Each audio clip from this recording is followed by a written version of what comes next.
Again, warm up, you're not going to see anything that you don't already know, but of course, fire away on email if you got questions. But our strength today, so our skater hops.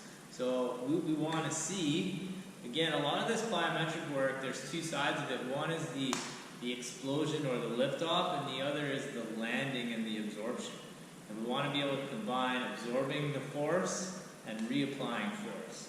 So we're here, we're jumping across, cross, cross, cross. Again, trying to be able to land, control on the one leg, and explode off to the other side.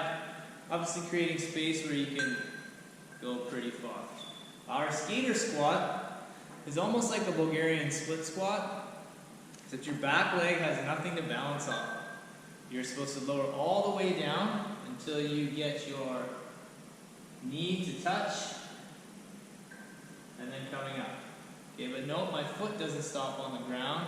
I'm keeping my foot elevated, and there we go. So we've got alternating between the two. Rest is needed. I guess the rest is going to be determined by the need for you to catch your breath and really maintain those explosive skater hops from side to side.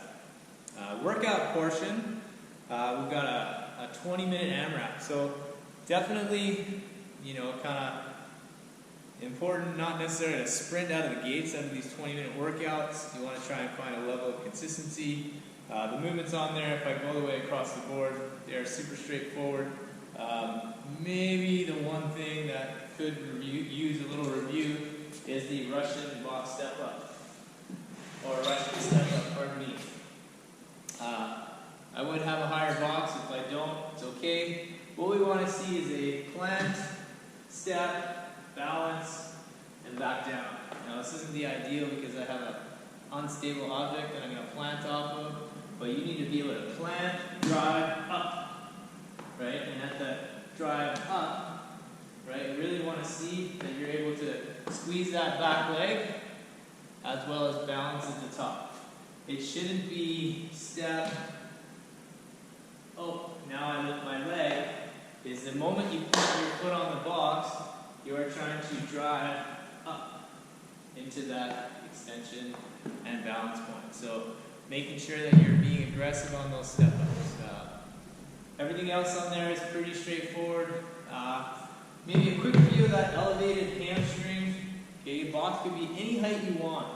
What the importance here is, okay, is that you're keeping a neutral lumbar spine. So as I'm coming forward, yes, it is nice to be able to touch our toes. You see here, my back is extremely rounded. When we do exercise, you have to have what we always call about that stable midline. So if I go to, or I need my hamstrings to work, and they need to elongate, but every time I need them to elongate, I cannot compensate in my back, right? Think about doing a deadlift and rounding your back. You have to maintain it neutral. So if I go to stretch here, you have to try to also maintain that neutral position. You need the bend over, the ability to reach for your toes, in this case, to come from your hamstring, not come from the back. Okay?